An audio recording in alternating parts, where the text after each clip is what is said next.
Friends, आज हम लोग पढ़ेंगे हेलो एल्केन्स या अल्काइल हैलाइड्स भी उसी को बोलते हैं। तो इस लेक्चर में आप लोग का इंट्रोडक्टरी लेक्चर होगा।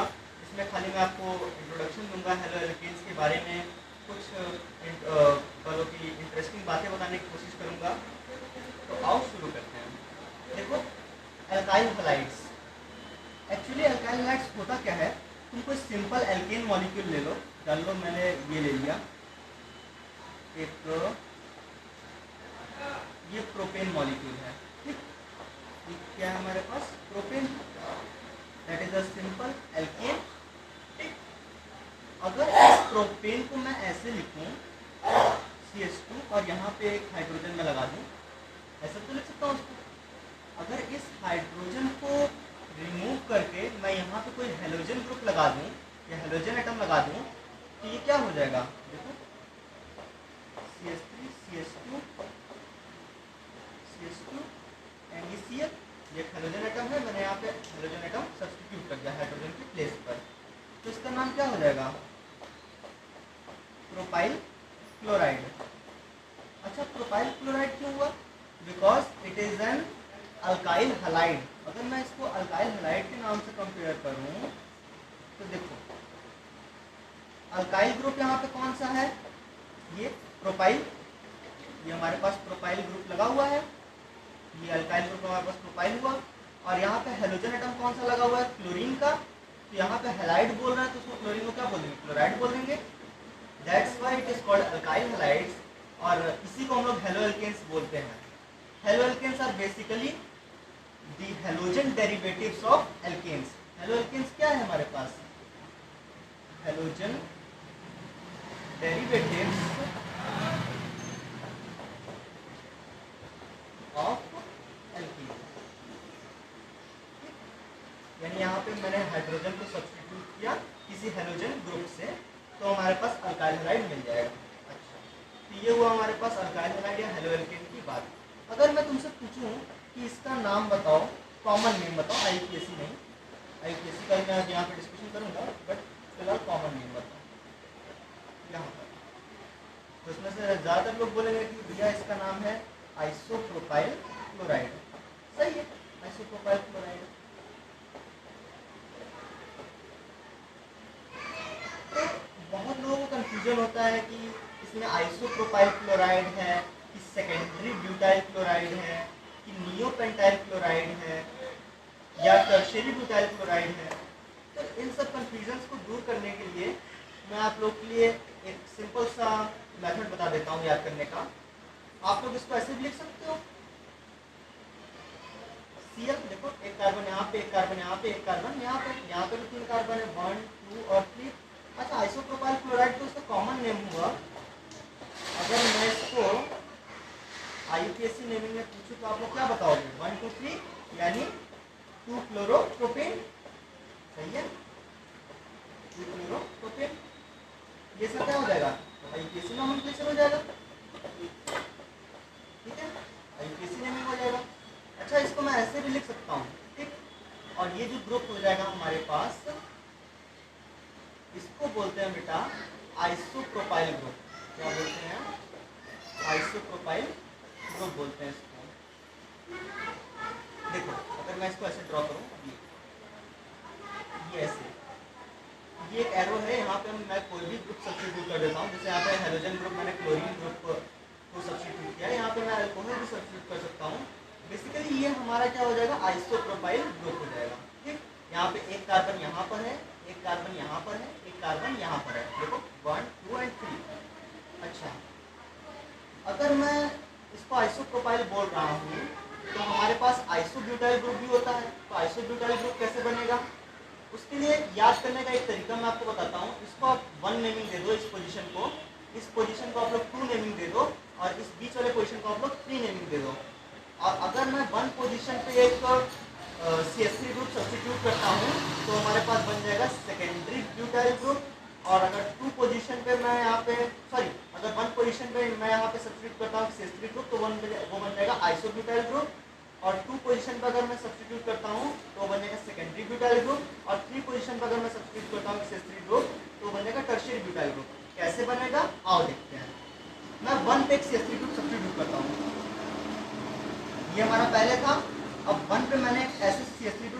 कर दिया और यहाँ पे ब्रांचिंग लगा दी, ठीक है। यहाँ पे कोई भी आप अल्कोहल मॉलिक्यूल या फिर क्लोरीन मॉलिक्यूल या कोई भी हेलोजन मॉलिक्यूल लगा सकते हो। तो बेटा देखो ये हमारे पास जो आया बन करके ये हमारे पास क्या हो जाएगा, ये हमारे पास हो जाएगा आइसोब्यूटाइल ग्रुप। क्या हो जाएगा, आइसोब्यूटाइल ग्रुप। अच्छा, आप लोग को ऐसे क्लैरिटी अगर नहीं आ रही हो तो मैं आप लोग को इसको ऐसे फॉर्म में बता देता हूँ, क्योंकि आप लोग को ऐसे याद करने की हैबिट है। मैं ऐसे में बता देता हूँ। ये देखो ये हो जाएगा CH2 और यहाँ पर एक और, ठीक है। यहाँ पे आप लोग कुछ भी लगा सकते हो, मान लो क्लोरीन मैंने ऐसे लगा दिया बॉन्ड पे। तो ये जो हमारे पास पूरा ग्रुप बन के आएगा बेटा, ये हो जाएगा हमारे पास आइसोब्यूटाइल ग्रुप, ठीक।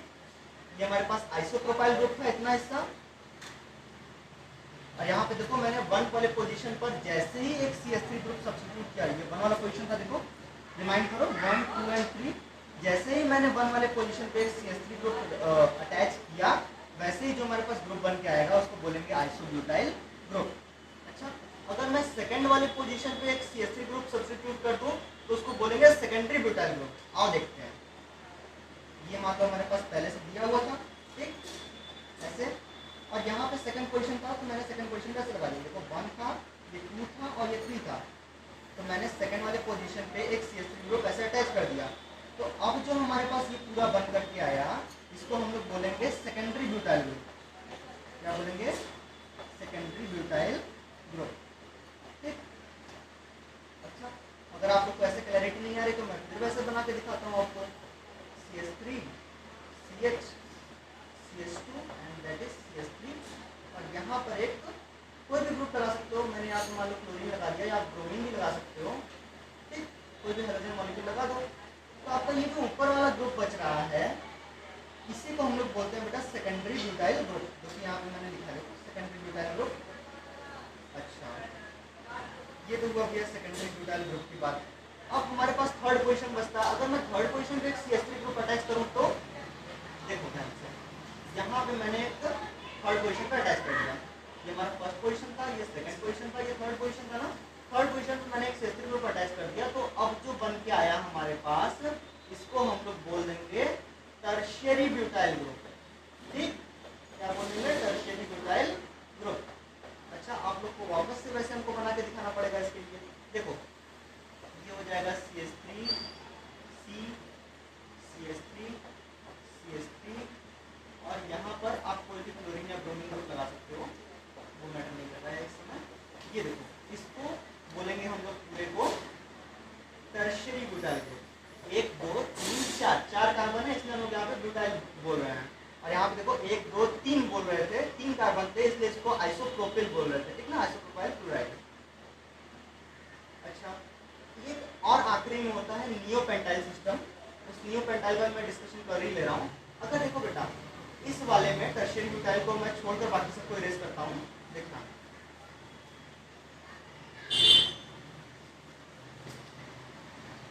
अगर मैं यहाँ पर एक और ब्रांचिंग लगा दूँ, मतलब मैं ये कहना चाह रहा हूँ, ये जो हमारे पास पहले से था, अगर मैं यहाँ पे एक ब्रांचिंग लगा दूँ CH3 ग्रुप का, तो ये जो हमारे पास पूरा सिस्टम बन के आएगा, इसको हम लोग बोलेंगे नियोपेंटाइल सिस्टम। क्या बोलेंगे बेटा, नियोपेंटाइल सिस्टम बोलेंगे, ठीक है, नियोपेंटाइल ग्रुप। अच्छा, इसको क्लैरिटी के लिए मैं फिर से बना दे रहा हूँ आप लोग के लिए। CH3 C CH3 और ऊपर एक CH3 लगा हुआ है, नीचे भी एक CH2 ग्रुप लगा हुआ है, और फिर यहाँ पर आगे कोई क्लोरीन या फिर कोई और ग्रुप आप लोग लगा सकते हो, कोई हाइड्रोजन ग्रुप। तो ये जो पूरा आप लोग का आएगा बन करके, इसी को हम लोग बोलते हैं नियोपेंटाइल ग्रुप। देखो 1 2 3 4 5 कार्बन से, इसलिए अब हम लोग इसको पेंटाइल बोल रहे हैं, ठीक। यहाँ पे 4 कार्बन थे, इसलिए इसको ब्यूटाइल बोल रहे थे, 1 2 3 and 4, that's why tertiary butyl. तो ये हुआ आप लोग का नॉमेनक्लेचर, भी इसको बोल सकते हो आप लोग, ठीक ना।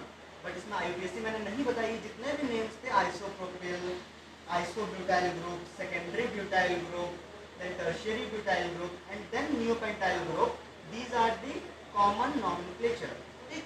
IUPAC नॉमेनक्लेचर इनका दूसरा होता है, उसमें आपको मेन ब्रांच सेलेक्ट करनी रहती है, लॉन्गेस्ट चेन सेलेक्ट करना रहता है, फिर नंबरिंग करनी रहती है, ठीक है। तो इंट्रोडक्टरी पार्ट अब हम लोग अपना स्टार्ट करते हैं और अच्छी तरीके से, और मैं आप लोग का थोड़ा इंटरेस्ट खींचने की कोशिश करूंगा बाय डिफरेंट डिफरेंट मॉलिक्यूल्स। अब भैया डिफरेंट डिफरेंट मॉलिक्यूल्स में आप ऐसा क्या बताएंगे जिससे हमारा इंटरेस्ट आएगा? तो आओ देखते हैं ऐसा हम क्या बताना चाह रहे हैं। देखो हेलो एल्केन्स या एल्काइल हैलाइड्स को हम लोग स्टडी इसलिए करते हैं क्योंकि एज ए स्टार्टिंग मटेरियल इसको हम लोग यूज करते हैं for making different different products. ठीक है, जैसे मान लो और डिफरेंट कि हेलो एल्केन्स का हमारे डेली लाइफ में क्या यूज आता है। आओ देखते हैं। देखो एक हमारे पास CCl4 है, ठीक, एक हमारे पास मान लो क्लोरोफॉर्म दिया हुआ है। ये सब भी हेलोजन डेरिवेटिव्स ही हैं एल्केन्स के, यानी हेलो एल्केन्स। ठीक, तो आओ देखते हैं CCl4 का यूज क्या है। पहली बात तो CCl4 को हम लोग as a dry cleaning agent भी यूज करते हैं, as a dry cleaning agent. Dry cleaning agent हम लोग इसको यूज करते हैं। लेकिन इसमें एक प्रॉब्लम है, जब भी हम इसको ड्राई क्लीनिंग एजेंट के तरह हम लोग यूज करने जाते हैं, ये एक कार्सिनोजेनिक होता है मेनली। कार्सिनोजेनिक का मतलब मैं आपको समझा दूं, कैंसर कॉजिंग। कार्सिनोजेनिक का मतलब होता है कैंसर कॉजिंग। अब ये कैंसर कॉज कर ही रहा है, तो इसलिए हम लोग इसको ब्रॉड स्पेक्ट्रम में ड्राई क्लीनिंग एजेंट के रूप में अब नहीं यूज करते हैं। पहले इसको ड्राई क्लीनिंग एजेंट में यूज किया जाता था, बट अब नहीं किया था। इसके स्थान पे दूसरा एक मॉलिक्यूल है, उसको यूज किया जाता है। अभी मैं बताऊंगा उसके बारे में भी। पहले CCl4 का टॉपिक खत्म हो गया। तो सबसे मेन इसका पहले यूज था ड्राई क्लीनिंग एजेंट के रूप में, लेकिन जब से ये कार्सिनोजेनिक साबित हुआ, इसको ड्राई क्लीनिंग एजेंट नहीं यूज किया जाता है। और सबसे मेन इसको एज अ सॉल्वेंट भी यूज किया जाता है लेबोरेटरीज में। एज अ सॉल्वेंट इसको यूज किया जाता है इन लेबोरेटरीज। आप लोग जानते होंगे, जब कोई सिंपल एल्कीन मॉलिक्यूल आप लोग लेते हैं, मान लीजिए हमारे पास एक एल्कीन मॉलिक्यूल है। अब अगर इस एल्कीन मॉलिक्यूल को आप ब्रोमीन के साथ रिएक्शन करा दो इन प्रेजेंस ऑफ CCl4, तो यहाँ पे CCl4 जो है आप लोग एज अ सॉल्वेंट यूज कर रहे हो। ठीक, अगर यहाँ पे कलरेशन, अच्छा तो मैंने बताया था कि इसके स्थान पर ड्राई क्लीनिंग एजेंट कोई और बन जाता है। ये देखो CH3 CCl3। अब क्योंकि ये हमारा कैंसर कॉजिंग हो गया है, कार्सिनोजेनिक हो गया है CCl4, तो इसके स्थान पे हम लोग CH3 CCl3 लेते हैं as a dry cleaning agent. As a dry cleaning agent, dry cleaning agent. ठीक, बट इसके भी कुछ साइड इफेक्ट्स हैं। इट प्रोड्यूसेस डिजीनेस, मतलब थोड़ा थोड़ा आपको नींद आने लगेगा अगर आप इसको स्मेल करते हैं तो। It produces dizziness in mind.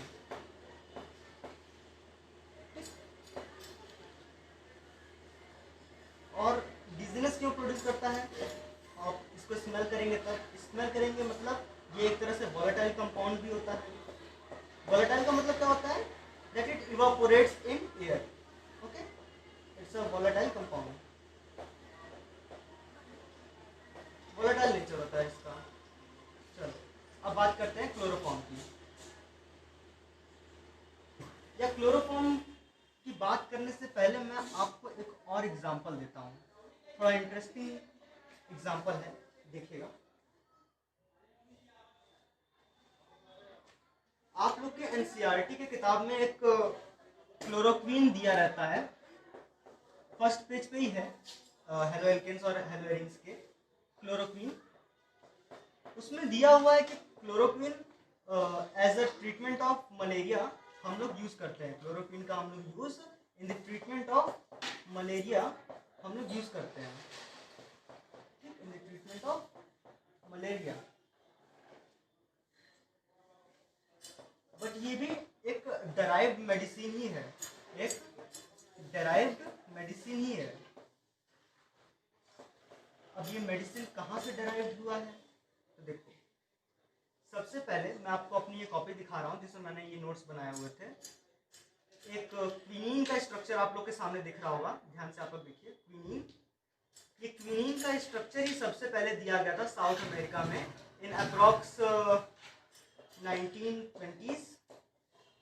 ठीक, इसको भी पहले सबसे पहले मलेरिया के ट्रीटमेंट के लिए ही यूज किया जाता था और इसके स्ट्रक्चर को फाउंड आउट करने में कम से कम 13 साल लगे थे और इसके स्ट्रक्चर को ही देखकर आगे के मेडिसिन जो बने, देखो सबसे पहले क्विनीन बना, मैं आपको ऐसे दिखाता हूँ, क्विनीन, ठीक ना। और इसको भी साउथ अमेरिका में एक सिंकोना ट्री के बार्क से निकाला गया था, मतलब उसकी छाल से निकाला गया था। ये क्विनीन बना। अब क्विनीन से हमारे पास इसके स्ट्रक्चर को मॉडिफाई करके क्लोरोक्विन बना। क्लोरोक्विन, क्लोरोक्विन बनाने के बाद इसमें एक हाइड्रोक्सिल ग्रुप ऐड कर दिया गया, एक हाइड्रोक्सिल ग्रुप और ऐड कर दिया गया यहाँ पर, तो हमारे पास हाइड्रोक्सी क्लोरोक्विन बना, हाइड्रोक्सी क्लोरोक्विन, हाइड्रोक्सी क्लोरोक्विन बना, दैट इज HCQ। और आप लोग जान रहे होंगे इस समय इंटरनेशनल मार्केट में सबसे ज़्यादा डिमांड HCQ की है as a preventive measure for कोविड-19 डिजीज। जब भी किसी पेशेंट को ये बीमारी हो रही है प्रेजेंट टाइम में, तो उसको HCQ दिया जा रहा है, हाइड्रोक्सी क्लोरोक्विन। क्यों दिया जा रहा है HCQ? क्योंकि कोविड-19 के सिम्टम्स ही हैं, आपको फीवर आएगा, आपको खांसते में खांसी वगैरह आएगी, सांस लेने में प्रॉब्लम होगी और थोड़ा मलेरियल टाइप का भी आपको फील होगा। तो क्योंकि हाइड्रोक्सी क्लोरोक्विन एक एंटी मलेरियल मेडिसिन है, तो इसलिए आपको HCQ दिया जाता है। आप लोग को याद होगा कि अमेरिका के प्रेसिडेंट डोनाल्ड ट्रंप जी ने मोदी सरकार से इसके मास प्रोडक्शन पे गुजारिश की थी और इसको इंपोर्ट कराया भी था काफ़ी लार्ज अमाउंट में। तो आइए मैं आपको दिखा दूं, ये तो आप लोग देख ही लिए होंगे, क्विनीन सबसे पहला स्ट्रक्चर।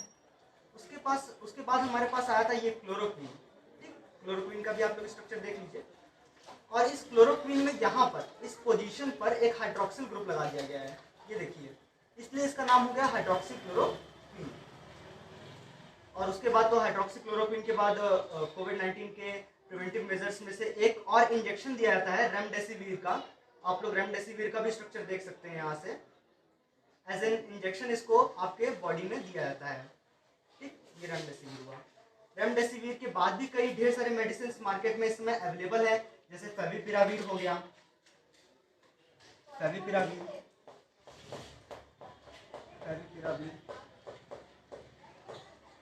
इसको आप लोग इंजेक्शन के रूप में नहीं, ये टैबलेट्स में मिलता है, आप लोग टैबलेट्स में भी इसको ले सकते हैं प्रेजेंट टाइम में। और बताया ये भी जा रहा है कि आगे जो वैक्सीन पे काम हो रहा है, उस वैक्सीन का नाम कोवैक्सीन है। अगर इंडिया लॉन्च करती है तो सबसे पहली वैक्सीन कोवैक्सीन ही होगी भारत में। ठीक है, तो मैं यहाँ पे क्लोरोक्विन का नाम इसलिए लिया क्योंकि यहाँ पे एक क्लोरो ग्रुप लगा हुआ है, क्लोरो यानी क्लोरीन कंटेनिंग ग्रुप, और इसलिए हम इसको हेलो एल्केन्स के अंदर भी स्टडी कर रहे हैं। क्लोरोक्विन यहाँ पे आप लोग देख सकते हैं, क्लोरोक्विन है, यहाँ पे क्लोरीन ग्रुप लगा हुआ है, ये इसका एक्टिव साइट है। ठीक, यही इसका एक्टिव साइट है क्लोरीन ग्रुप वाला, इसलिए इसको हम लोग हेलो एल्केन्स के अंदर डिस्कशन कर रहे हैं। और ये एनसीईआरटी में भी दिया हुआ है as an anti malarial drug. Okay, तो आओ हम लोग बात कर लेते हैं CHCl3 यानी हमारे क्लोरोफॉर्म के पास। ठीक, तो ये हमारा हो जाएगा क्लोरोफॉर्म। आप लोगों में से काफी लोग इसके बारे में जानते भी होंगे। क्लोरोफॉर्म टीवी वगैरह में दिखाया जाता है कि इसको किसी के चेहरे पे लगा देने से वो तुरंत इमिडिएटली ही अनकॉन्शियस हो जाता है, बट ऐसा कुछ है नहीं।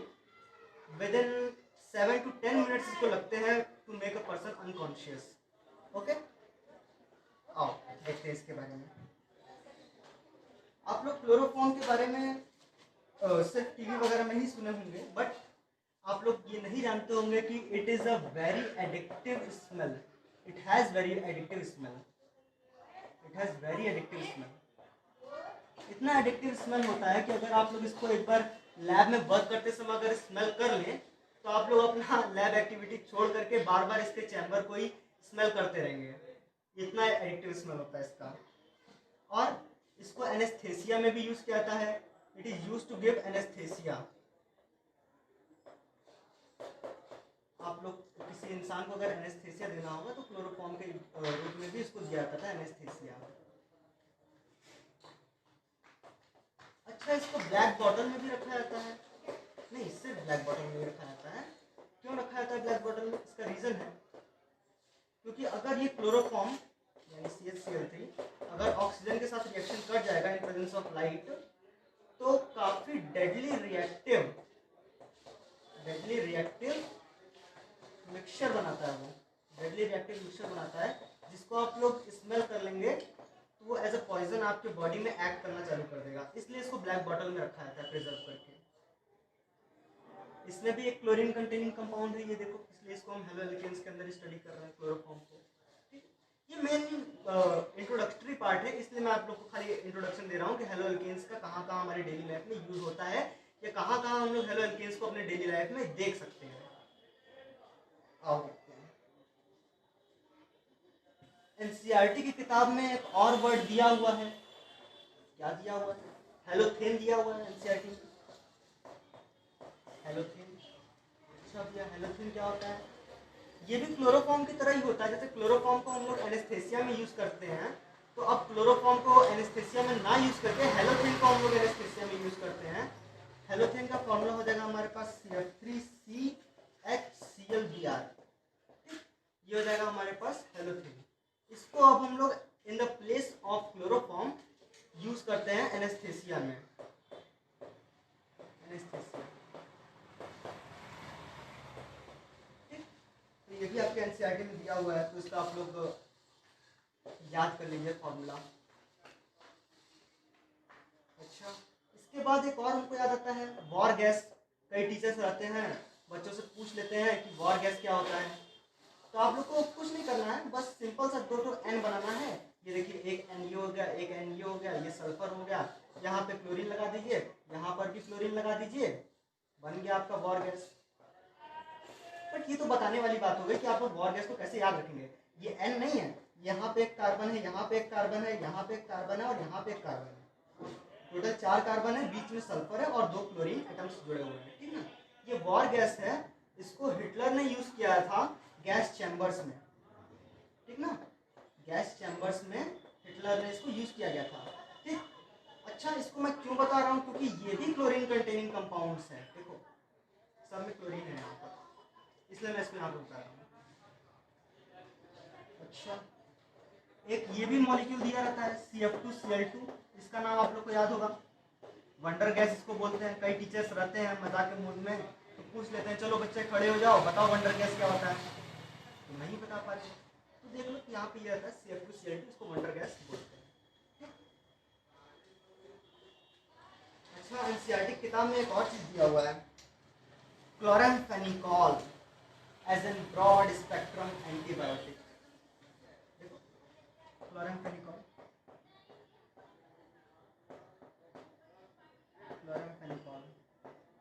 ठीक। क्लोराम्फेनिकोल को हम लोग as a broad spectrum antibiotic के रूप में लेते हैं, ठीक। मैं यहाँ पे लिख दे रहा हूँ, ब्रॉड स्पेक्ट्रम एंटीबायोटिक।